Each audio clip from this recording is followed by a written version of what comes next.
Bismillahirrahmanirrahim. Assalamualaikum warahmatullahi wabarakatuh. Selamat siang. Pada kesempatan ini saya akan mempresentasikan refleksi terbimbing pembelajaran sosial emosional.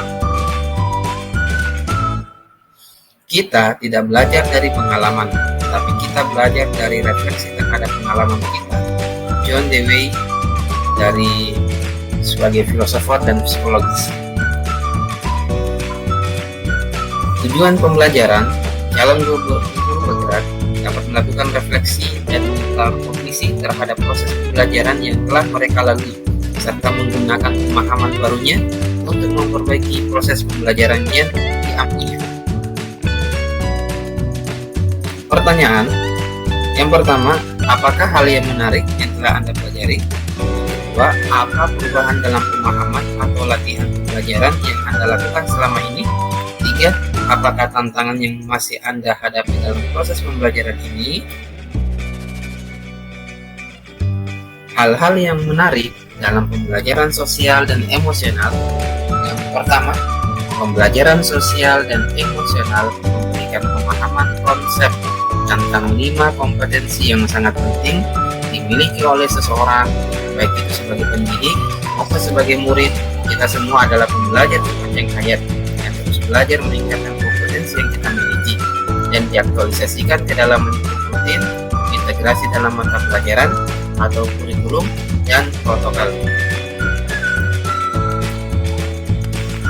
Yang kedua, saya tertarik dengan konsep kesadaran penuh, mindfulness, dan well-being, di mana seorang pendidik harus memiliki sikap yang positif, mampu mengatur tingkah lakunya, mengelola lingkungan dengan baik, memiliki tujuan hidup yang jelas dan bermakna, serta berusaha untuk mengeksplorasi dan mengembangkan dirinya.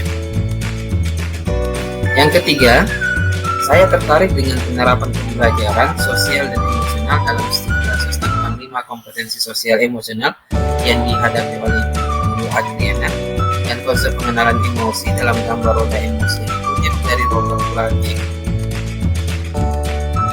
Dua hal penting dalam pembelajaran sosial dan emosional. Nah, kita lihat di gambar samping adalah 5 kompetensi sosial emosional dalam modul 2. Nah, yang pertama, hal penting yang saya pelajari yaitu pemahaman konsep kesadaran penuh, dengan kesadaran penuh dengan 5 kompetensi sosial emosional dan penerapannya di dalam kelas. Dua hal penting dalam pembelajaran sosial dan emosional yang kedua yaitu tentang kesadaran penuh. Mindfulness memberikan pelajaran kepada saya untuk lebih mengenal diri secara emosional, belajar bersyukur akan segala sesuatu, dan kesadaran ini perlu dilatih setiap hari dan belajar mengenali emosi yang ada dalam diri kita, seperti pengenalan roda emosi dari Robert Plutchik.